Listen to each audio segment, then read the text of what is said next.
ជំរាបសួរទូរទស្សនិកជនជាទីគោរពនិងជាទីមេត្រីស្វាគមន៍មកកាន់កម្មវិធីហមមាសព័ត៌មានម៉ោងទី 2 បាទសូមស្វាគមន៍ប្រិមិត្តយើងវិលមកជួបគ្នាគូទី 2 បាទគូទី 1 បានរំលងផុតទៅសម្រាប់គូទី 2 បានចូលមកដល់បាទអញ្ចឹងខ្ញុំជាមួយនឹងសេឡាចាប់ផ្ដើមបន្តពីម៉ោង 8 នេះទៅហើយចា៎ថាតើមានរឿងអីខ្លះដែលត្រូវជម្រាបជូនប្រិមិត្តនៅថ្ងៃនេះបាទរឿងនោះមិនខ្វះទេគឺរឿង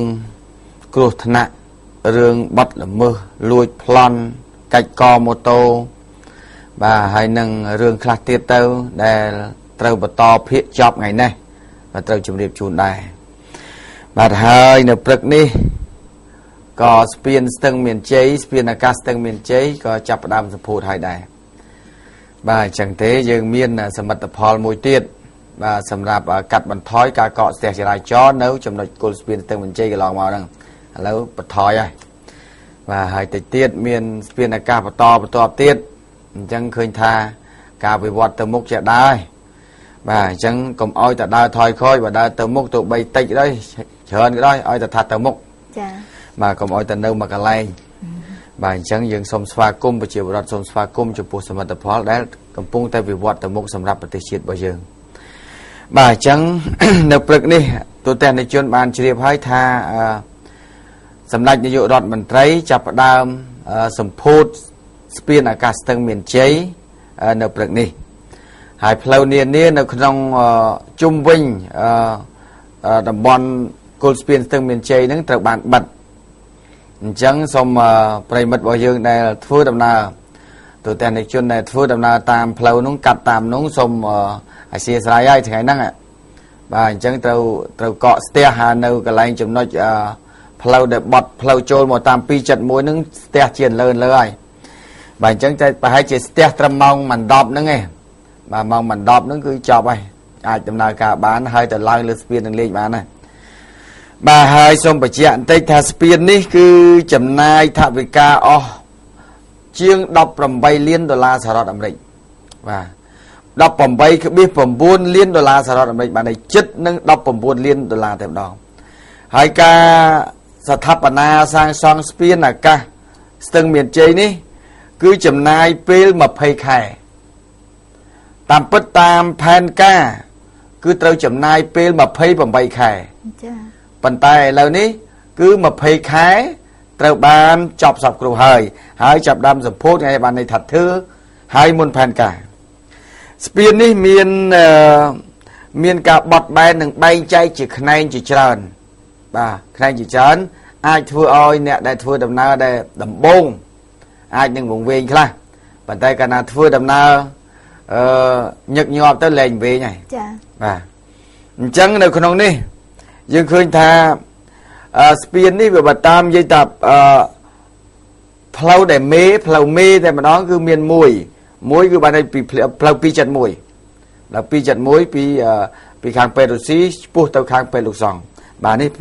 ប្លង់មេប៉ុន្តែវាបែកខ្នែងជា5បាទបែកខ្នែងជា5ក្នុងនោះវាស្មើនឹងបែកខ្នែងផ្លូវមេហ្នឹងវាមាន2មួយទៀតគឺបែកជា2បាទបែកជា2គឺមានតូច3ទៀតហើយនឹងស្ពានកោងនោះចំនួនដែលប្រវែង112ម៉ែត្រស្អាតណាស់ហើយក្នុងនោះក៏មានស្ពានដែលផ្លូវរូងចូលក្រោមដីបាទហើយស្ពានមួយទៀតបែកជា3ស្ពានតូចបែកជា3ទៅខាងទិសស្ទឹងមានជ័យអញ្ចឹងវារៀងវែងបន្តិចហើយបាទមើលរូបភាពខាងដើមនេះលោកអ្នកបាទអញ្ចឹងបើយើងពិនិត្យមើលស្ពាននេះបានន័យថានៅក្នុងទីក្រុងភ្នំពេញរបស់យើង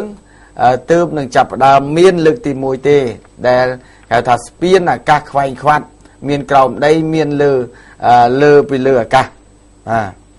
បាទពីលើដីអញ្ចឹងឥឡូវនេះបានមួយហើយយើងទៅមុខទៀតមិនដឹងជាបានកន្លែងណាទៀតយើងចាំមើលទៅព្រោះ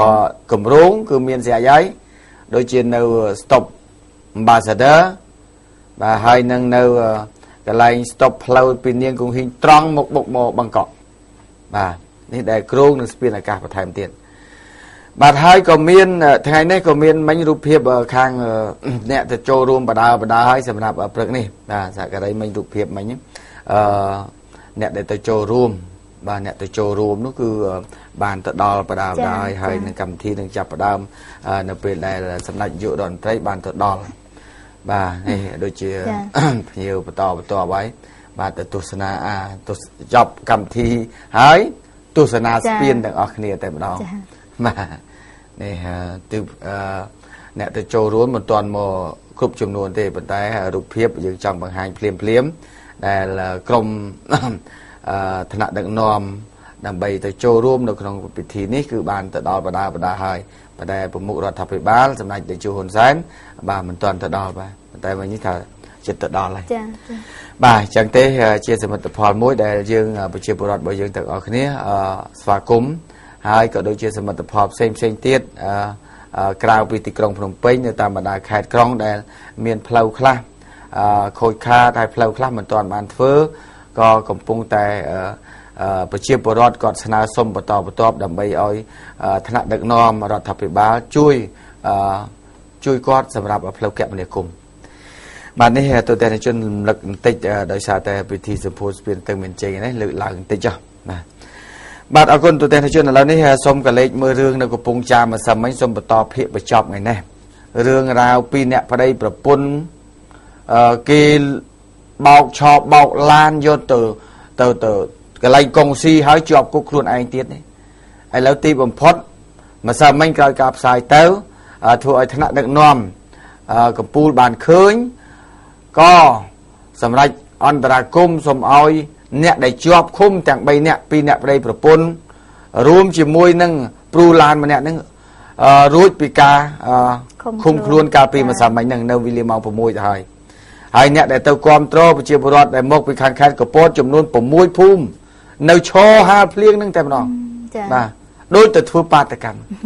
បាទប៉ុន្តែតាមពិតគាត់ទៅចង់បង្ហាញពីទឹកចិត្តគ្រប់គ្រងថាគាត់ពីអ្នកប្តីប្រពន្ធហ្នឹងនៅតំបន់ខេត្តកពតនោះគឺគាត់ជាមនុស្សល្អទេនេះជាកូនមកបាទអូណាស់តាំងថ្ងៃតាំងភ្លៀងហើយពេលកូនបានមកដល់ហើយមើលខ្ញុំដល់មើលចឹងទៅកូននោះក៏យំបាទហើយអ្នកដែលបានចេញមកយំដូចជារំភើបខ្លាំងពេកណាបាទនេះម្ដាយពេលដែលឃើញកូនមកហើយឥឡូវទូទាំងនៃជនសុំសង្កេតមើលសាច់រឿងហ្នឹងតើសមឬមិនសមដែលទ្របធនរបស់ខ្លួនឯងត្រូវគេបោកទីបំផុតតាមដល់ឃើញឡានដែលគេបោកទៅប្រាប់គេថានេះជាឡានខ្ញុំទេគេបោកទីបំផុតត្រូវជាប់គុកតើអយុត្តិធម៌សម្រាប់គ្រួសារមួយយ៉ាងម៉េចបាទនេះក្រោយពេលដែលការផ្សាយទៅធ្វើឲ្យថ្នាក់ដឹកនាំខាងលើបានឃើញចុះបើមិនឃើញចាគាត់ជាប់គុកប្រហែលខែប្រហែលឆ្នាំដោយភាពអយុត្តិធម៌ប៉ុណ្ណឹងឥឡូវដូចជាម្សិលមិញអញ្ចឹងខាងតុលាការមុនពេលដែលថ្នាក់ដឹកនាំគាត់មើលពីអង្គហេតុសាច់រឿងវាមិនសមអញ្ចឹងទៅមុនពេលអន្តរាគមន៍ទៅខាងតុលាការប្រាប់ថាបើចង់ឲ្យអ្នកទាំង3នាក់នឹងរួចខ្លួនសូមឲ្យទៅរកឈ្មោះសនតារាសារ៉ាហ្នឹងអីសនសារ៉ាហ្នឹងហើយឲ្យឈ្មោះដែលអ្នកបោកគាត់ហ្នឹងចាបាទឲ្យរកឲ្យឃើញបានរួចខ្លួនហើយអាណាទៅរកឃើញបើអ្នកបោកវារត់កិច្ចបាទឲ្យតម្រាំនឹងរកឃើញចុះបើវារត់កិច្ចលេខ10ឆ្នាំទៅឲ្យជាប់គ្នាជាប់គុក10ឆ្នាំមើលចាដោយអយុត្តិធម៌អញ្ចឹងទៅអីឥឡូវថាម្ចាស់កុងស៊ីដែលទទួលឡានគេប្រចាំដែលអស់$10000ក៏កំពុងសក់ទឹកភ្នែកដែរឥឡូវធ្វើម៉េចបើសក់ទឹកភ្នែកបើយើងទទួលយកឡានរបស់គេប្រចាំដោយមិនមានឯកសារគ្រប់គ្រាន់អញ្ចឹងធ្វើម៉េចបាទប៉ុន្តែគាត់សំអាងថាទៅលើកាតគ្រីឡានហ្នឹងស៊ីនចាកាតគ្រីឡានស៊ីនហើយខាងភាគីខាងម្ចាស់ឡាននេះគាត់ថាស៊ីននឹងស៊ីនយកពេលយកគាត់យកកាតគ្រីទៅបង្ហាញយកពីគាត់ចាវាចេះតែនៅរឿងមួយទៀតពាក់ព័ន្ធនឹងកន្លែងកុងស៊ីនឹងដែរនោះបាទម្ចាស់គេកំពុងតែប្តឹងអត់ទាន់ចាត់ការផងនោះឡានអ៊ីស៊ូស៊ូពណ៌ក្រហមមកលោកអីរតនាមិថុនាកាយអីមិថុនាសក្តាអត់ទេសក្តាហ្នឹងគឺអ្នកបោកគេមិថុនាចាលោកអញ្ចឹងឥឡូវនេះម្ចាស់ឡានហ្នឹងត្រូវបានរួចខ្លួនកាលពីម្សិលមិញនៅវេលាម៉ោង6ប៉ុន្តែឡានអត់ទាន់ដោះស្រាយទេទុកឡានហ្នឹងដោះស្រាយបន្តប៉ុន្តែមាន ប្រិមិត្តរបស់យើងទូរស័ព្ទមកខ្ញុំថាឥឡូវលោកឧទ្ធីជួយពិចារណាទាំងអស់គ្នាទៅចោទគាត់ថាជាអ្នកឆបោកឥឡូវឆបោកយ៉ាងម៉េចនៅពេលដែលគាត់ទៅប្រាប់ថានេះជាឡានគាត់ទេគេបោកគាត់ប៉ូលីសទៅខាត់មិនត្រូវខាត់គាត់ទេទៅយកគាត់ទៅសួរចារបៀបនៃការបោកយ៉ាងម៉េចហើយបើសិនជាបោកអ្នកឯងត្រូវតែរកអាអ្នកដែលប្រចាំឡាននោះឲ្យឃើញមកទើបចោទគាត់ថាជាអ្នកបោករឿងអីអ្នកបោកទៅយកការគេទៅបង្ហាញថានេះជាឡានរបស់គាត់ទៅបោកអញ្ចឹងអីក៏ងាយទៅបោកដល់ផ្ទះគេណាចាបាទអញ្ចឹងទេណាមួយខាងប៉ូលីសនោះគាត់ក៏លឿនដែរបាទមិនទាន់បានធ្វើការស្រាវជ្រាវពេញលេញផងចាប់ផ្ដើមបញ្ជូនវឹងឆោបោកហើយជូនវឹងហើយពីអ្នកប្តីប្រពន្ធរួមជាមួយនឹងព្រូមួយទៀតបាទហើយដេកមកយប់ទៀតឬឆោបោកទៅដេកនៅឡានមកយប់លេខលើឡានខ្លួនឯងមកយប់ទៀតចាបាទហើយអ្នកដែលទៅចូលរួមចង់បង្ហាញពីសាក្សីថាពីអ្នកប្តីប្រពន្ធនេះគឺជាមនុស្សល្អនៅខាងខេត្តកពតហើយកូននៅពេលមកជួបម្ដាយយំនៅពេលដែលម្សិលមិញភ្លៀងខ្លាំងនៅកំពង់ចាមចាបាទនៅពេលដែលដោះលែងពីអ្នកប្តីប្រពន្ធរួមជាមួយនឹងព្រូម្នាក់ហ្នឹងបាទឥឡូវលោកអ្នកបានឃើញហើយនេះបានពេលផ្សាយទៅថ្នាក់ដឹកនាំបានមើលឃើញរួចហើយអន្តរាគមន៍បានរួចខ្លួនចុះបើសិនអត់ផ្សាយគេមើលអត់ឃើញថ្នាក់ដឹកនាំមិនឃើញ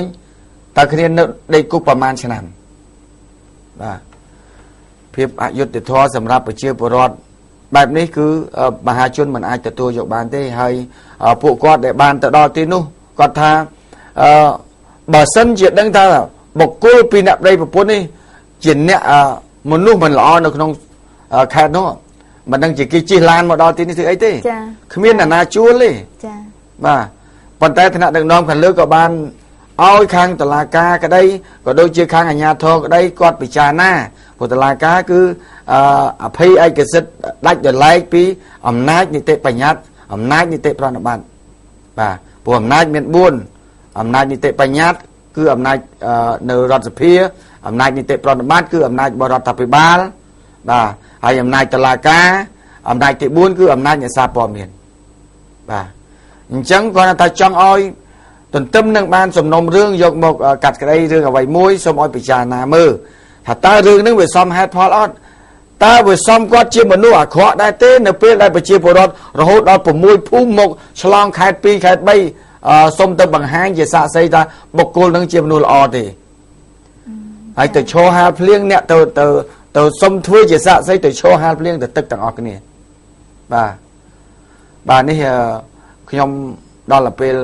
មើលឃើញពីភាពអយុត្តិធម៌ប៉ុណ្ណឹងពេកខ្ញុំក៏មិនអាចលាក់លៀមនៅព័ត៌មានទាំងនោះបានដែរបាទធម្មតាទេធម្មតាតុលាការគាត់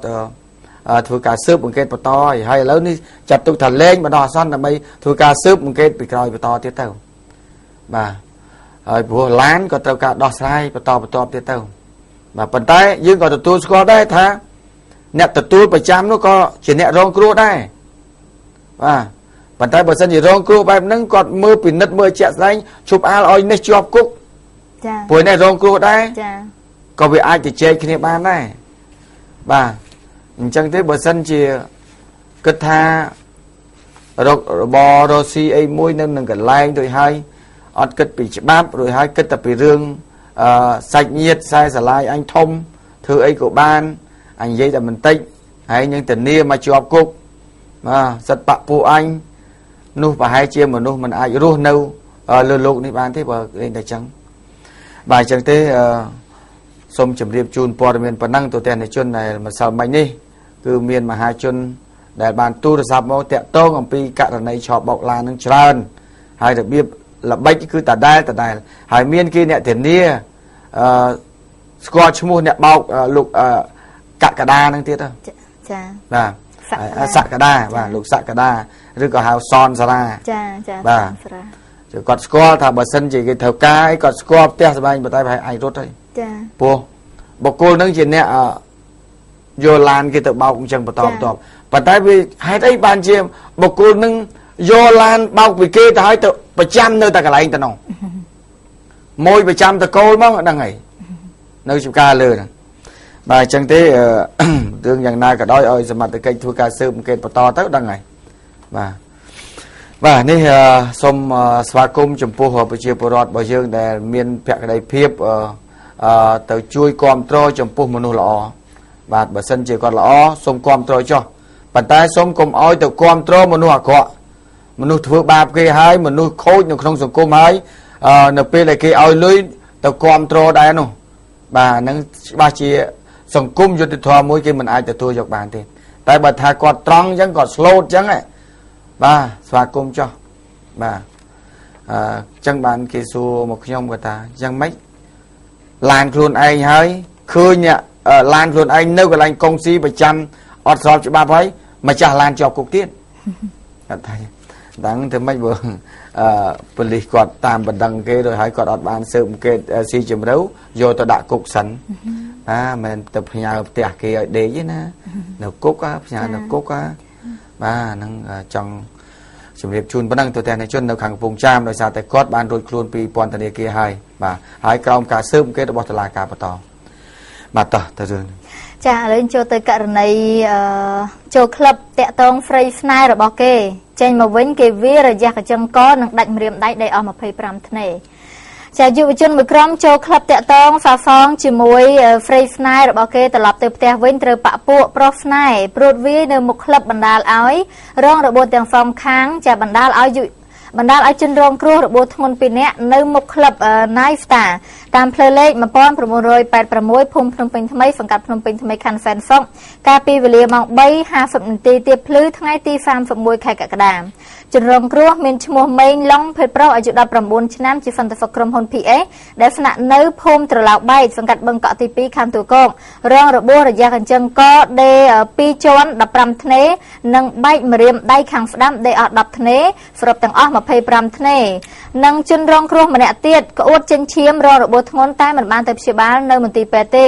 បានទៅសម្រាកនៅឯផ្ទះហើយប្រភពព័ត៌មានពីមិត្តភ័ក្តិជនរងគ្រោះបានដឹងដែរថាមុនពេលដែលកាត់ហេតុពួកគេមានគ្នា8នាក់ជិះម៉ូតូគប់ជ្រុងពណ៌ទឹកប៊ិច2គ្រឿង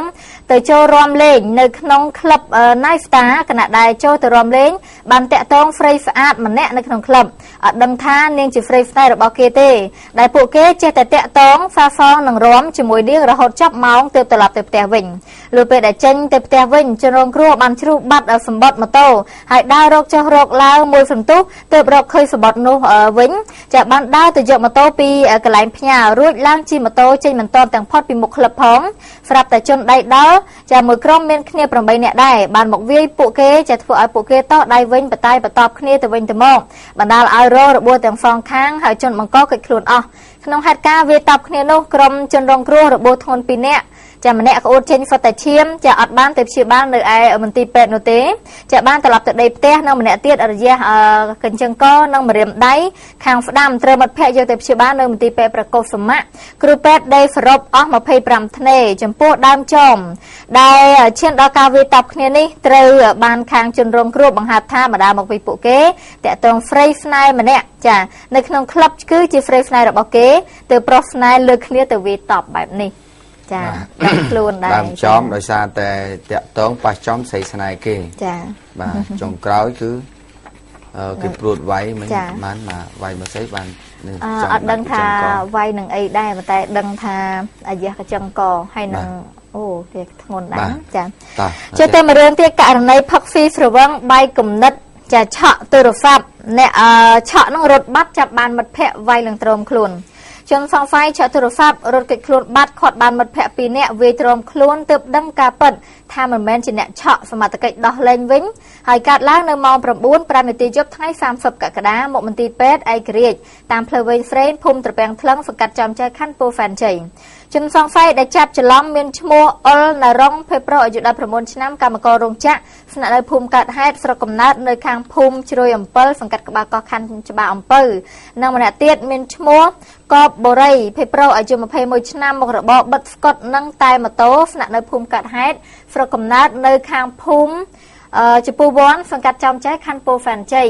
ហើយតាមការដឹងពីជនសង្ស័យទាំងពីរនាក់បានដឹងថាមុនពេលកាត់ហេតុពួកគេមានគ្នា3នាក់បានអង្គុយផឹកស៊ីនៅកន្លែងបិទតែម៉ូតូនៅជិតពេទ្យឯករាជ្យ ជាមួយនឹងមិត្តភ័ក្តិម្នាក់ទៀតដែលទើបនឹងស្គាល់គ្នាចាអត់ស្គាល់ឈ្មោះគណៈដែលផឹកហ្វីអស់3 ដបស្រា3 ដបចាគ្នា4នាក់ស្វឹងហើយមិត្តភ័ក្តិម្នាក់បានត្រឡប់ទៅផ្ទះមុននៅហ្វាតែពួកគេ2នាក់និងមិត្តភ័ក្តិម្នាក់ដែលទើបនឹងស្គាល់គ្នានោះបានបបួលគ្នាដើរទៅផឹកហ្វីនៅផ្ទះជួលរបស់មិត្តភ័ក្តិផ្សេងទៀតនៅក្បែររោងចក្រដំបូលខៀវ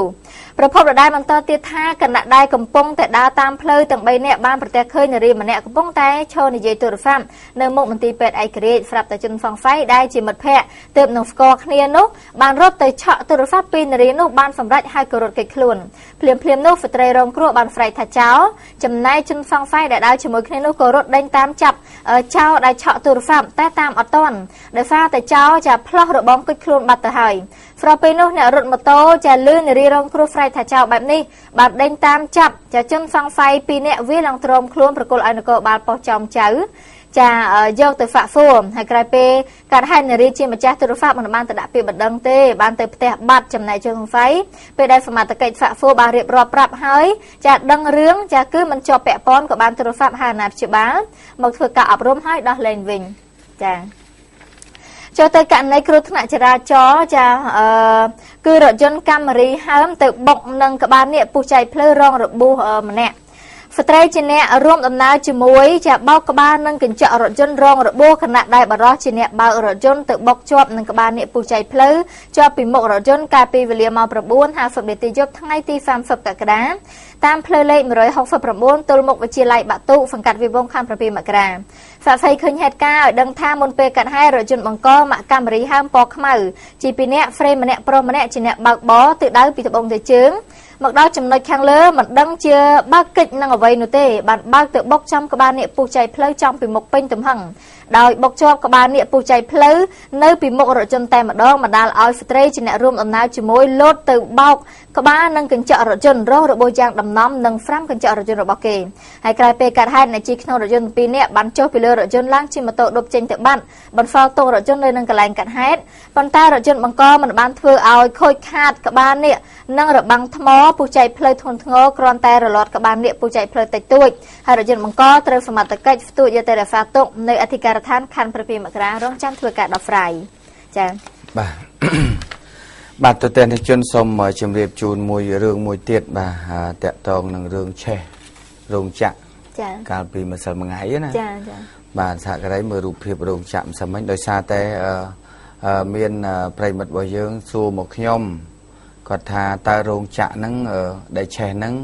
ដឹងពីមូលហេតុច្បាស់ហើយឬនៅហើយនឹងចំណាយដែលត្រូវខូចខាតគិតជាទឹកប្រាក់នឹងចំនួនប្រមាណហើយឆេះមកពីបណ្ដាលមកពីអីបាទអញ្ចឹងតកតងនឹងរឿងនេះខ្ញុំសូមជម្រាបជូនបន្តិចដើម្បីឲ្យច្បាស់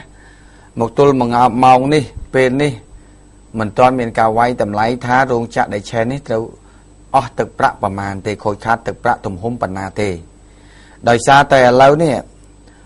ខាងស្ថានទូតចិនបានតម្រូវឲ្យមានការស៊ើបអង្កេតដល់ដិតដល់មួយបាទសម្រាប់ការស្រាវជ្រាវរកពីមូលហេតុពិតនៃការឆេះរោងចក្រ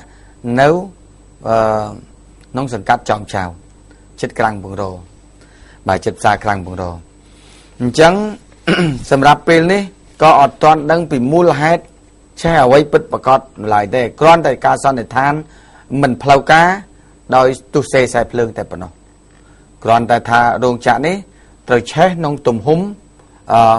ធំធេងគឺទាំងស្រុងតែម្ដងចំណែកឯថៅកែធំដែលថាគ្រូងដែលថាមកម្សិលមិញម្សិលថ្ងៃថានឹងមកដល់ដើម្បីធ្វើការវាយតម្លៃប៉ុន្តែពេលនោះថៅកែដែលឈឺសាផងគ្រាន់តែឮតំណែងថារោងចក្រឆេះបាត់ហើយជំងឺនឹងកាន់តែឈឺធ្ងន់អូចាបាទនេះថៅកែរោងចក្រកាត់ស្លឹកនៅចិត្តផ្សារក្រាំងបង្រហ្នឹងបាទដែលឆេះគាត់ដោយសារតែរោងចក្ររបស់គាត់ហើយនឹងសម្ភារៈនៅក្នុងរោងចក្រទាំងអស់ហ្នឹងឆេះទាំងអស់ហើយបានធ្វើឲ្យគាត់សន្លប់ធំហើយឈឺធ្ងន់ថែមទៀតចា៎បែបនេះតកតងអំពីបញ្ហាឆេះរោងចក្រនៅក្រាំងបង្រអត់ទាន់ថឹងវិមូលហេតុអត់ទាន់ដឹងការវាយតម្លៃទំហំទឹកប្រាក់ខូចខាតហើយប៉ុន្តែគាត់នៅខាងស្ថានទូតចិនតម្រូវឲ្យមានការស៊ើបអង្កេតបន្តបាទហើយរឿងមួយទៀត mà sao mấy mình miên rương muối tha sao mặt cái cho tôi chai chê tia phu một cái ông nhà mà nè và phu một cái ông nhà mà nè đâu nè cha mấy nè là sầm nòng đập pi nơi nè cha mấy mà đông sầm nòng đập pi cha bà pel nu còn miên thảo cai rốt yun mà nè để miên chú mua sợ điên bà hạ bà hè nưng phu một cái để cây chập luôn đúng không bà con tu sắm một sông một phưแต่ตามปิดก่อนออนเมียนเปียปอนไอ้ต่างอ้อแต่ก่อนก่อนจองอ้อยนี่ยี่ท่าก็อ้อยกี่จะล้อมชั่วโมงก่อนบ่า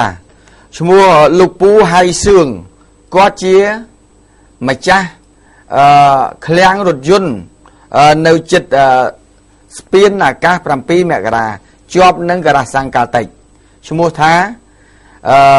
เคลียงรถล้าน HS Auto HS Auto บ่าจังในปีแรกมาสมัยนี้มีเว็บไซต์คลาบ่าประปอนซับไซต์คลากดได้ชั่วโมงกดชั่วโมงคอตีชั่วโมงเสื่องเฮืองบ่าเสื่องเฮืองทางในภูมิคือได้กี่จับบ้างแต่ทางเนี่ยโลลานเนี่ยให้เสื่องปันแต่ชั่วโมงคอคนนี้นึงเป็นหาพายคนนี้ปันแต่เว็บไซต์กับไซต์นู้กดได้อาศัยฐานเนี่ยโลลานหนึ่งบ่าเจตกายโลลานหนึ่งจังกอดจองไปเจตท่าเสื่องเฮืองคือเหมือนแม้นเจตกายโลลานนึกเคลียงลาน HS Auto เทคือมาจากลาเคลียงลานอันนี้คือลูกหายเสื่องก็เจมาจากเคลียงลาน HS Auto ให้ดาวไปจังเต้าข้างกษัตริย์กิเศษอ่ะเสื่องเฮืองเจthật cái thật cái khliang lan và SS auto bà chẳng mua về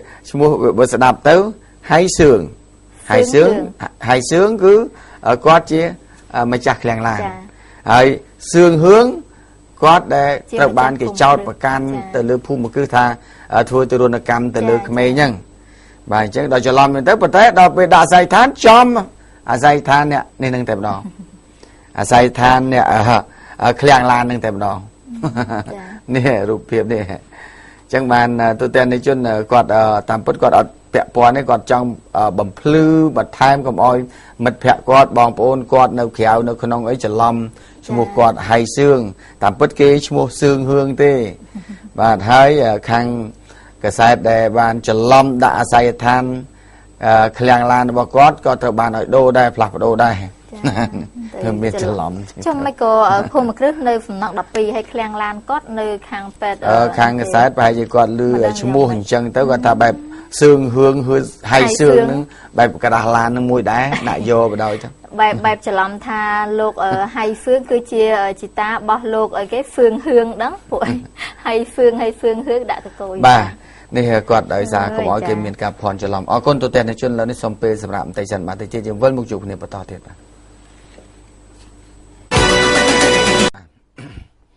บัดแวะประต่อนี่สมจำเรียบจูนปรมีนบันทายเพียแต่ในขังแคดเสียมเรียบมาสมัยนี้ประเชียปรสเมียนกงวอลปัญหาสำรามปฏิทานสำรามในขนมซาสามัคคีบางจังกลายเป็นแต่ประเชียปรสเมียนกงวอลจุ่มไปยังปีปัญหาสำรามต่างอ่อนนี้ยังกับบานทรายการปีมาสมัยบาดให้คางซาเนาะกับบ้านยกได้ตัวลุบอากาศเมียนตึกทลอกได้เมียนจิตซอยลุบมาสมัยปัญไตเตะตองของปีปัญหาสำรามกรมการเงินจมรอระบบแคดกรงเสียมีบทางนี้หนึ่งจ้หมดดอกสลายถ้าตาปัญหาสำรามนี่ให้ไอ้บางจะกรมหุ้นเหมือนดอกสลายบ่าจังสมจำเรียบจูนไปเชียบุรุษได้รู้เนื้อจิตสำรามบ่าไปเชียบุรุษได้กับปุ้งแต่รู้เนื้อหัดคลันสำรามรอไงไอ้แล้วนี่ทางไงนี่จำมือถ้าตากรมการเงินจมรอระบบกรงเสียมเรียบเมียนคางตั้งปีปฏิทานเมียนคางตั้งปีคางจุ่มนิ่งในเปียปอนปัญหาได้หนึ่งทำมาปนเลยก็เจอแต่โจเตอจูบจมูกหนึ่งคางตำนางระบบกรมหุ่นตำมูลหัดเอพวกขากรมหุ่นก็ท้าโดยซา lẹ khăn là bỏ con từ bàn ở sụp lập hiệp hay chẳng lẹ khăn ở sụp lập hiệp bài chia mình phom từ to sụp lập hiệp tục sầm ram trao chẳng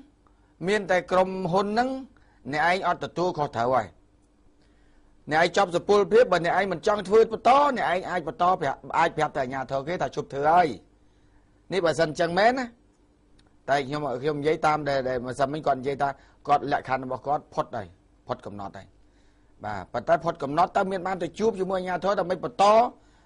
sụp lập hiệp thế đấy bà to lại khăn năng thế đấy bà dân thì chụp đánh mắt ở thì che dây tầm nón về xong nâng khang ở nhà thôi cái đạn khang cầm hồn tham ai vậy nè ngô bà đại kia nè thưa ca tao và dương thưa ca khi mình là biệp là bọp nô hãy đấy ban chỉ thưa khi mình biệp bọp bà dân chỉ con dây thành chân mến rồi hãy cho bạn nát thấy còn phom phép kia mình phom bà to của mình phép bà to của mình phép ọt bà to của mình phép anh ấy về là mồm chụp oi thưa đây hãy gọi là mồm chụp oi thưa cúp cái lạnh đang bàn thầu từ thưa lạnh nào tiếc còn lên bàn này phu hãy đây về phu dương thưa ca bạn nắng kia chia vào đây nên tôi mới bữa chia này tại khi ông dây ní bà sân chỉ rương nâng chẳng mền bắt tay bà sân chỉ rương ắt cầm ăn môi tiết tẹt tông nâng rương trong lọp chup hai cái nẹt bà xí lọp sập bẹp nhóm nếu khả năng biết để con cầm pung thưa bà xí bà đầm na ca ba chục bon bàn tay xếp tầm miên thì na bạ phụ con mình sai lại con thứ có cái oi lôi cho trên nâng độc sập xíu ta chọc được ở không nè lúi mình chọc đôi mình oi cái niên nè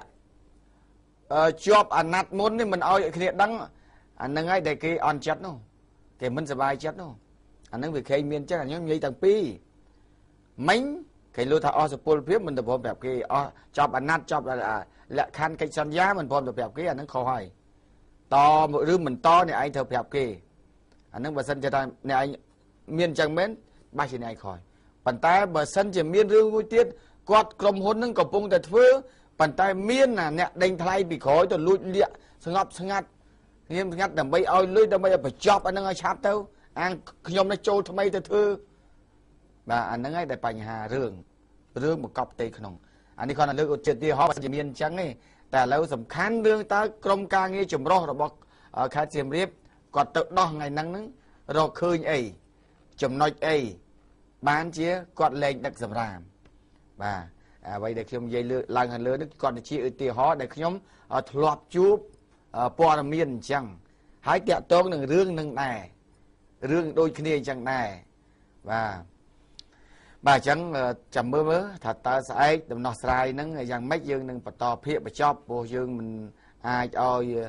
khét môi khét xiêm riệp đây chỉ khét chỉ chặt tung thật chỉ khét sầm rạp tiêu cho đọc là nứt nơi đồng bọn thằng cố hơi là bay là bài và năng hái bay chia oi kia là bay rương sầm ram tiết đi và anh ấy mình men nơi chân cố tài khoản nơi nông ti được khét và phần tay tụi bây giờ này đó mua thạch khét xiêm riệp muối cái thạch khét ăn cò và thực tế bài chia ngày nay lặt tập phò dạng ná dư nâng sai và to ở bờ chóp đo tí bên chóp thầy mà nó và chẳng thưa ấy giờ thưa ở đo tí bên chóp đầm bây ở chia sẻ lá hay nè tôi sẽ ná có nghe số tam nàn này và bộ rương phía cả nam miên rương phía từ lụa cà phê đạch và nè tàu hộp cà phê là bây to phía và lấy cho mới chóp xong dưỡng bà to phía bà chóp chỗ rương thầm mấy cà phê thầm mấy tiền và tỏ chà lấy dân cho tôi cả này mối rương trao lụi lạ lệ rồi dốn bắt pi năm tê bật khơi nhà tam phơi bắt lạ lệ rồi dốn pi năm mà hỏi tê tai bật khơi về đây từ lập một pi lên tê bong nơi bôi chân tống chà bắt bao rồi dốn đánh tam cạn ban nơi tập phaถนนบอดตามเพลย์เลขปีเลยดับปรำปีสังกัดอังกาวขันอังกาวกายปีมองปรำบุญ30 นิติยบทั้งไงตี30 กรกฎาคมให้ประพบปอดเมียนปีมาจากรถยนต์ได้บานบัตรสละเล่รถยนต์เมียนชโมกินฟอริยาเพชรโปรอายุ31 ឆ្នាំจากครูบังเรียนในสกอวิจิไลเช่นล้าสนะในประเทศเลขดับบุญเดอดับบุญตรอเพลย์เลข59 พุ่มประมุยฝึกการจัดธรรมขันโดนปิงกฎบ้านได้ดังท่ารถยนต์รถบกอดคือหมากรรมริชลามปอตะประเปะฟละเลขพนมปิงปีเจ phone 637ត្រូវចោលលួចដល់ស្លាកលេខទាំងមុខនិងក្រោយតាំងពីវេលាម៉ោង 5 ល្ងាចថ្ងៃទី 26 មិថុនា ឆ្នាំ 2012 មកម្លេះគណៈដែលរថយន្តចតនៅមុខផ្ទះហើយលុះព្រឹកឡើងថ្ងៃទី 27 ខែមិថុនា ឆ្នាំ 2012 ទើបដឹងថាបាត់ក៏បានទៅដាក់ពាក្យបណ្ដឹងឲ្យសមត្ថកិច្ចជួយស្រាវជ្រាវម្ចាស់រថយន្តបន្តទៀតថានៅយប់ថ្ងៃទី 30 ខែកក្កដាខ្លួនបានបើករថយន្តទៅលេងផ្ទះបងប្អូននៅឯពោធិ៍ចិនតុងត្រឡប់មកវិញស្រាប់តែប្រទះឃើញរថយន្តកាមេរីឆ្លាមពណ៌សពាក់ស្លាកលេខភ្នំពេញ 2J phone 637 គឺជាស្លាកលេខរថយន្តរបស់គេនៅចំណុចក្រោយវត្តអង្គតមិញសង្កាត់ចំចៃខណ្ឌពោធិ៍សែនជ័យទើបម្ចាស់រថយន្តបានបើករថយន្តដេញតាមកាក់រហូតដល់ស្តុបហ្វាថ្នល់បត់សង្កាត់ដង្កោខណ្ឌដង្កោទើបកាក់រថយន្តជាប់ប្តឹងសមត្ថកិច្ចឲ្យឃាត់យករថយន្តទៅហ្វាក់ហ្វូនៅខណ្ឌដង្កោចំណែកអ្នកបើករថយន្តកាមេរីឆ្លាមចាពណ៌សពាក់ស្លាកលេខភ្នំពេញ 2J phone 637ចានោះឈ្មោះ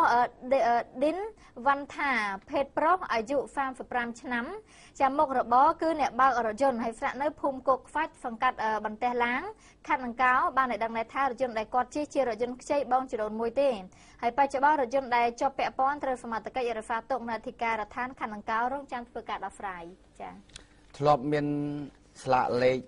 គេចាប់បានចឹងញឹកញាប់ដែរចាបាទបាត់ស្លាកលេខឡានគេយូរហើយដល់ពេលក្រោយមកម្លងបានមួយឆ្នាំពីរឆ្នាំចុំស្លាកលេខអញមិនទៅនៅនោះវិញវាមានចឹងដែរ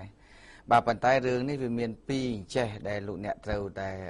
ការពារទាំងអស់គ្នាបាទជៀសវាងកុំឲ្យទទួលរងភាពអយុត្តិធម៌ម្នាក់ជួនកាលពេលខ្លះអញ្ចេះអ្នកដែលទៅទិញឡានហ្នឹងស្រាប់តែឃើញស្លាកលេខហ្នឹងចាប់ជាប់នៅនឹងហើយចាបាទចាប់ជាប់នៅនឹងហើយដោយសារតែពេលខ្លះទៀតដែលឃើញថាឡានហ្នឹងវាអត់មានពន្ធទេហើយអ្នកទៅទិញហ្នឹងក៏ដឹងដែរថាអត់មានពន្ធហើយគេប្រាប់ថានេះចាប់ស្លាកលេខខ្លាយទេចាបើអ្នកសុំឲ្យកុំឲ្យរកកាតគ្រីអីបើសិនតែគេលក់ក្នុងតម្លៃថោកចាបាទលក់ក្នុងតម្លៃថោកអញ្ចឹងដល់ពេលខ្លះគាត់លុយតិចអីចឹងទៅឃើញថានេះបដោះអាសន្នឲ្យបានជិះគេទៅថោកមួយតម្លៃថោកសំនោះយកទៅហើយប៉ុន្តែគ្នាគ្មានបត់ល្មើសអីណាទៅលួចលាក់លេខឡានគេទេទៅប្លន់ឡានគេទេតែគាត់ទិញតគេដោយសារឃើញឡានថោកចាបាទជួនកាលគាត់អាចជាប់ដោយសារតែរឿងឃើញឡានថោកទៅទិញប៉ុន្តែអាស្លាកលេខនោះវាខ្លាយនឹងវាចូលរួមបត់ល្មើសដែរបាទតែវាមិនជាខុបខិតសំគំនិតគាត់ជាអ្នក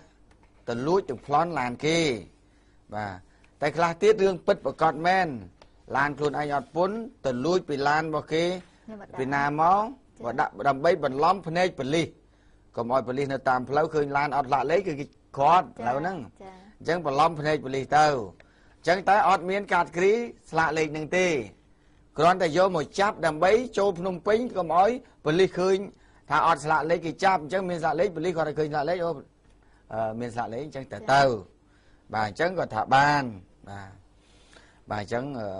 កាលណាបើសិនជាខាត់ហើយក៏យើងទៅកែសិក្សាអំពីសកម្មភាពរបស់គាត់ថាតើគាត់បានមកពីណាចាហេតុអីបានជាគាត់បានបើគាត់មិនយកខ្លួនឯងទេមិនធ្វើសកម្មភាពខ្លួនឯងទេទិញឡាននឹងមកពីណាសួរដើមតងទៅតាក់តងម្នាក់នងអញ្ចឹងទៅរហូតបាទដូចព្រឹកល្ងាចដូចល្ងាចមិញអញ្ចឹងណាខ្ញុំទៅធ្វើស្លាកលេខម៉ូតូណាស្លាកលេខម៉ូតូស្លាកលេខឡានបាទឡានខ្ញុំហ្នឹងណាបាទទៅដល់នៅក្នុងស្គាល់គ្នាទេខ្ញុំថាចង់បើសិនជាយើងស្គាល់ស្លាកលេខឡានស្គាល់អីចឹងទៅយើងប្រាប់ឈ្មោះប្រាប់អីចឹងទៅយើងចុចមើលឃើញឈ្មោះនៅហ្នឹងឃើញអាស័យដ្ឋានណាចាគេថាឃើញអញ្ចឹងមើលសាកឲ្យខ្ញុំតិចមកដល់ពេលសាកចុចគេចុចឥឡូវឡានប្រហែល 2W3779 អញ្ចឹងទៅបាទហើយឈ្មោះអីគេគាត់ទៅចុចចូលក្នុងហ្នឹងចេញឈ្មោះមកទាំងអស់បាទតាំងតញ្ញាណប័ណ្ណនេះក៏មានទាំងអស់បាទអញ្ចឹងខ្ញុំឲ្យគាត់ចុចសាកមើលឈ្មោះម្ចាស់ដើមឡាននោះនៅណាបាទចេញគាត់ទាំងអស់បាទទាំងអស់បាទនេះដែលស្លាកលេខពិតប្រកបអញ្ចឹងលើកលែងតែស្លាកលេខខ្លាយទៅខំចុចចង់ងាប់ខូចកុំព្យូទ័រ10គ្រឿងក៏មិនឃើញដែរបាទជាស្លាកលេខផ្សេងរថយន្តផ្សឹងទៅម៉េចមានអ្នកខ្លះនៅឯជនបទនោះដល់ពេលឡានខ្លួនឯងអត់ស្លាកលេខដោះស្លាកលេខម៉ូតូមកដាក់សិន ឲ្យបឡំបលិសនៅជនបទអីតែផ្លាកលេខម៉ូតូមួយហ៎មួយចុះបើបលិសក៏លេខមើលពីចម្ងាយទៅឃើញស្លាកលេខចាំពិនិត្យអីទៀតដឹងស្លាកលេខមានណាបោកបានមួយពេលចឹងទៅបាទតោះអេមើលនេះមួយទៀតចាចាមើលរឿងនេះមួយសិលាស្ត្រីមានផ្ទៃពោះយកមាសកាឡៃដូរយកមាសសុទ្ធត្រូវអាជីវករចាប់ខ្លួននេះមាសកាឡៃយកមាសសុទ្ធនេះអាហ្នឹងរឿងរ៉ាវកើតឡើងច្រើនបាទឥឡូវសាករីមើលរូបភាពខាងក្រុងបេសេនុបាទដោយសារតែរឿងនេះវាកើតឡើងច្រើនអញ្ចឹងឲ្យខាងទូទាំងនៃជនយើងទស្សនាហើយពិចារណាកុំថ្ងៃក្រោយកុំឲ្យយកអាមាសកឡៃហ្នឹងយកអាមាសសុទ្ធរបស់ខ្លួនឯងទៅដូរមាសកឡៃចានេះកូនហ៎កូនហ្វេនេះកូនហ្នឹងមើលសកម្មភាពគឺស្ត្រីមានផ្ទៃពោះម្នាក់ត្រូវបានអាជីវករចាប់ឃាត់ខ្លួនបញ្ជូនមកឲ្យនគរបាលប្រចាំប៉ុស្តិ៍ផ្សារលើក្រុងប្រសេះអនុកាលពីរសៀលថ្ងៃទី30កក្កដាវេលាម៉ោង 14:10 នាទីបន្ទាប់ពីស្ត្រីជាជនសង្ស័យបានធ្វើសកម្មភាពបន្លំយកខ្សែមាសចាទម្ងន់ 3G នៅកន្លែងលក់មាសមួយកន្លែងនៅក្នុងទីផ្សារចាតាមប្រភពអះអាងពីស្ត្រីជនរងគ្រោះបានឲ្យដឹងថានៅវេលាម៉ោងកើតហេតុខាងលើមានស្ត្រីមានផ្ទៃពោះម្នាក់ដើរមកដល់ចាមុខតូបរបស់គាត់ហើយបានសួររកទិញខ្សែកទម្ងន់ 3G នៅពេលនោះចាគាត់ក៏បានលើកយកខ្សែកមាសទម្ងន់ 3G ឲ្យមើលហើយនៅពេលនោះដែរស្ត្រីសង្ស័យបានទទួលយកពីដៃគាត់រួចហើយមើលចុះមើលឡើងប្រមាណ15នាទីទៅប្រគល់ខ្សែកហ្នឹងមកឲ្យវិញហើយនិយាយថាមុតនេះអត់ស្រឡាញ់ទេចាអត់ទិញទេស្របពីនោះគាត់ក៏លេចឃើញចាគាត់ក៏លេចមើលខ្សែកដែលកំពុងតែហុចឲ្យមកវិញដឹងថាជារបស់កឡៃចាទើបចាប់ដៃជាប់ចាមានចាប់យកមាសសុទ្ធមកវិញហើយបន្ទាប់មកហើយនគរបាលសន្តិសុខផ្សារយកទៅហ្វាក់ហ្វូតាមនីតិវិធីហើយយោងតាមសមត្ថកិច្ចនគរបាលរក្សាសន្តិសុខក្នុងផ្សារធំចាក្រុងប្រសេះអនុបានឲ្យដឹងដែរថាជនសង្ស័យមានឈ្មោះហ៊ុនពៅពេលស្រីអាយុ29ឆ្នាំរស់នៅតំបន់ចាហ្វេតេ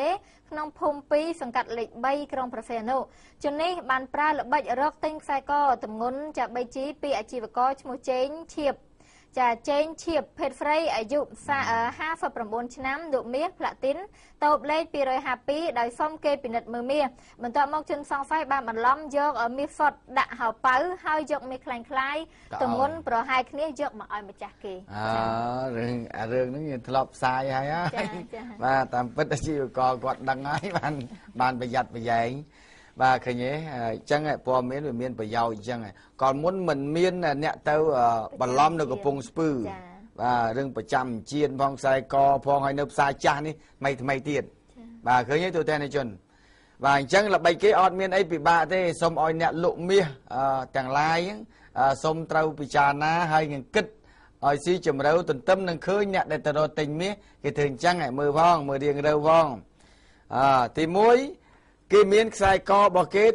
តម្រូវនឹងទម្ងន់ដូចខ្សែករបស់យើងលក់ក្នុងស្រាយហើយបានន័យថាគេឧទាហរណ៍គេចង់ទៅធ្វើថ្ងៃហ្នឹង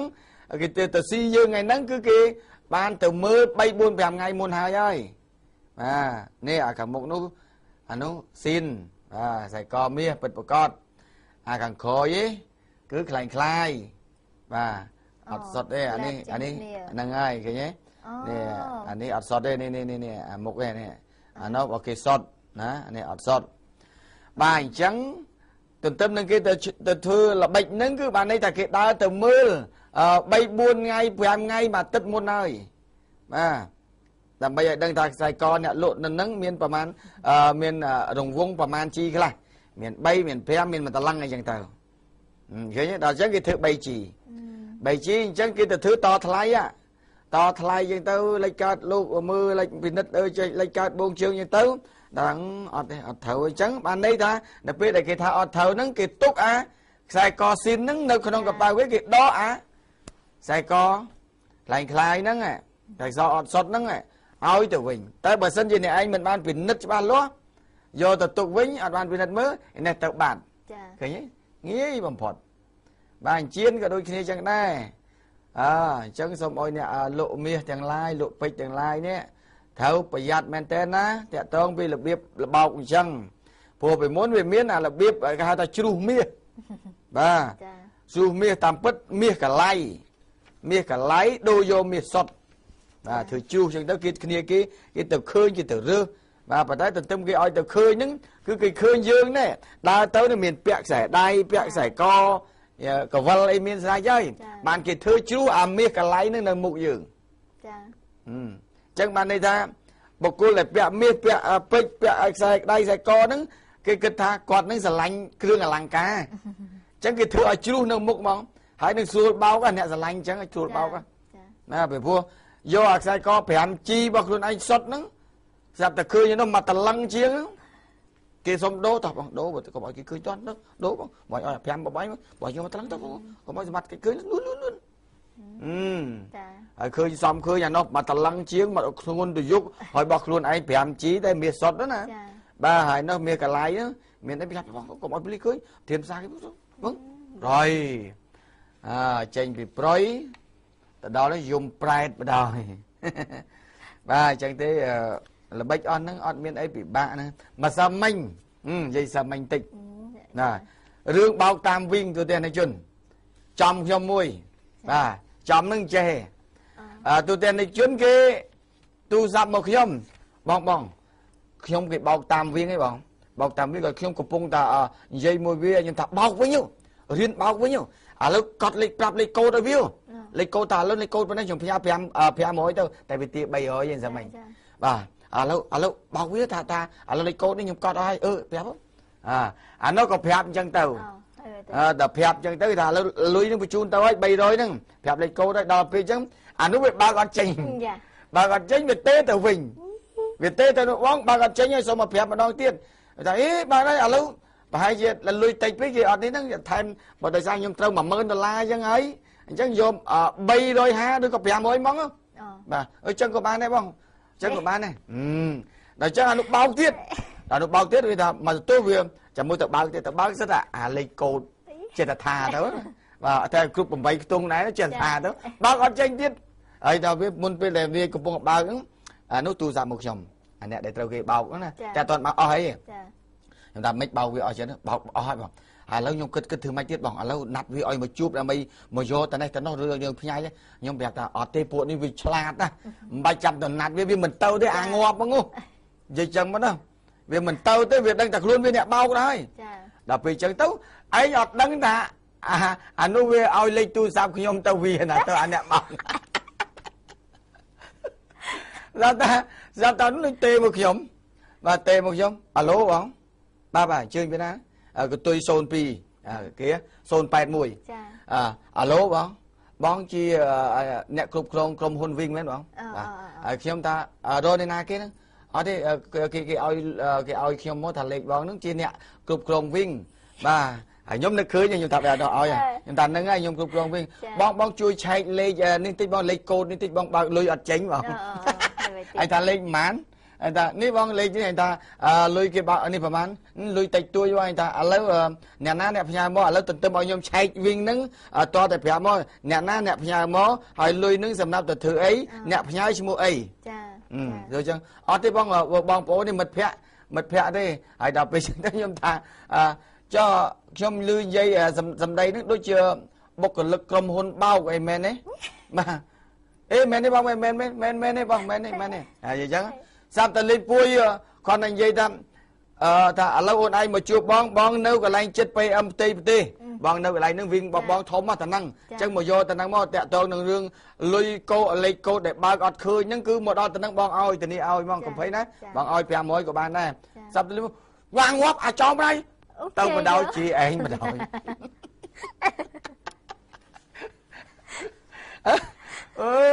Khmer nhỉ dầm lên Khmer nhỉ ba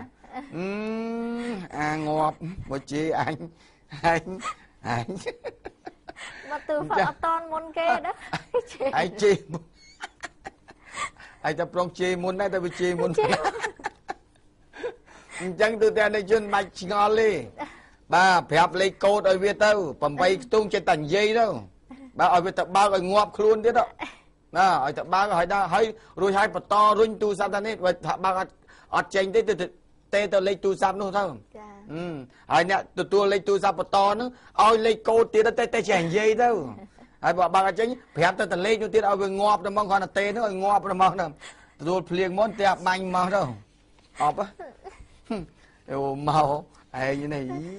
đòn là món vậy chẳng qua là nghĩ đến cái thường tàu viên không viếng nhầm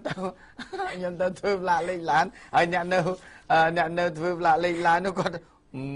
bọc nào bọc chồng nè bò miến liền món nhóm dây một quạt không món ơi rồi chẳng bàn ta bong ôn để bộ việt tê tao đứng phẹp đâu chết tàn dây tao lấy cô tao đã ơi mà pon đó la pi pon đó la tay cầm đạn lui men tê này cầm này Việt Nam na tao đồng quan kia ôi vô lui luôn anh tao chẳng nè anh nhạ bao đồng quan ở kia với nhà nó men thâu đồng quan đi bà lâu miền rương chầm lại mua trẻ thôi tiền này chừng mình nâng bà mình nâng miền rương mấy cái tê một mấy nhá bà đừng cọt tục tần này vậy đi mình bà hướng sky ba hướng sky mấy tần nào bà đây bà lại cho mưa xanh là bà đã cọt cái mà có ba cái chập mình chắc đặt cục này sẽ làm mà rương ra tới cha lên cho tôi mà rương đấy cha cứ rồi dân pi rương bọc nia nơi chùm nợ plei cao phong pi rồi để làm mình chập rươngครูธนาจราจรระเบียรถยนต์รถยนต์บกเนียเพื่อใบก้อนใบจังเกียงมุกจุ่มเฮียงขังเชวนแต่มันบังเกาะอันนามันได้รบเต้กะล้างในเวลามองดับมวยหนังดับนิติยุบทั้งที่ฟาร์มฝึกกะกระดามกเปลี่ยนยนต์ห่ออันตรายจีพนมปิ้งตามมหาวิทยาลัยสหปรฟีพุ่งกบาดำไรฝึกกะกาบขั้นโปรแฟนเชนเนี่ยบารถยนต์กัมรีไฮบริดปอซอบอบได้บารมันเนี่ยติดได้ปีเล็กตะการบ้านในดังท้ามักได้จุ่มในเพลย์เก้ารถยนต์เรฟอปอตกประจีบุญเนี่ยจุนเจียนเฟรใบปรมันเนี่ยจีเนี่ยบารถยนต์ติดได้คือปีการตะเล็กจะรักตึกเนี่ยให้มักได้จุ่มในขังเลือรถยนต์จุนเจียนบากว่ารถยนต์ดักได้มือเครื่องเฮียโจตะบารถยนต์กัมรีไฮบริดในจุ่มในบ่มในเพลย์บอกเก๋บรรดาเอารถยนต์บังกอนุคอยขาดแต่ตัวแต่รถยนต์กัมรีไฮบริดใบกองมุกหนังใบจังเกียงมุกในจำเฮียงขังเฉวงจำในจุนเจียนได้เช่นในยีพิฟาขมายแต่มันเฟยจะบ้าบ้านไหนดังในท้ามองเปการให้โปเก้เติมหนังมอปีเนี่ยมาหามันบ้านฝึกบังเต้ให้ทุรมน้าแต่รับเตอรงจะไว้ในพุ่มใบจันคุมใบจันฟรกองฟนุคากันดาติดได้ชรักนี้จมวยในรถยนต์กัมรีไฮบริดได้บักบอกขนมทานพิฟรบังมักได้จำนวนครั้งเลือกคือจิเพลย์ก้าวให้รถยนต์ไฮบริดจะฟรบังกับบุ้งจึงโกชโรเตบกกองกราวจุ่มเฮียงขังเชงระบรถยนต์ระบเก้บรรดาโรงการคุยค่ารถยนต์มังกรอย่างดำนำให้ขณะใดการให้จนเจ็ดเจนอัดเฮียนชบในกลางการให้เตะบันบ้ารถยนต์ตึมกประมาณ50 เมตรชบในขนรถยนต์ระหดสมัติใกล้แต่ดาวเติบโตไปเลือรถยนต์เพื่อการสำรวจสำรวจนี้แต่มาจากรถยนต์ปีเครื่องดันดามนี้ในเจยกเตยแต่เรียงคลุ่นจะให้มาจากรถยนต์ไฮบริดมีบองโปรจินโกบาลอันตาโปรเวจะมุ่งชื่ออันตรากรมพ้องนำมวยจนเจ็ดเจนในเจขมาอัดไฟจะบะเตี้ยจะกอดบานในใจท่ารถยนต์กัมรีไฮบริดบากบอแต่งเจียฟรบังประชมนังครูธนาจราจรปันไตจนเจ็ดเจนประไกมันชนะเนี่ยบารถยนต์ไฮบริดบันเต็มตีสำนองใบเรดละให้จนเจ็ดเจนนังบานสำรัดขาฟองสำนองเติมมาจากรถยนต์กัมรีไฮบริดจำนวนปีเรดละก็บรรจับเรื่องเติมจับเรื่องจ้าบ่านี่ประไกนี่อาจจะได้บานกลอยมั้งชอบตามเลยอ่ะดอลทับนองปีเลยเดินละบ้านนี้ยังไม่ขึ้นกระหอมยังทาแต่เพลิงเอาได้ทาแต่เพลิงแช่ขังคอยนะเงยเพลิงนั่นนะเลยคือสต็อปเวเพลิงđó rồi hái về lon mộtตึกขังคอมันทาแต่เพลิงเลยเงยเพลิงไอ้เนี่ยเป็นขังคอยลานบ้านเอาคนตัวแทนในชนเรานี่โดยดอมเมาสมัยบ้านดอมเมาสมัยสมเปสำหรับแต่ฉันมาติดที่จึงเพิ่มมุกจุกเนี่ยประตูเถิดมา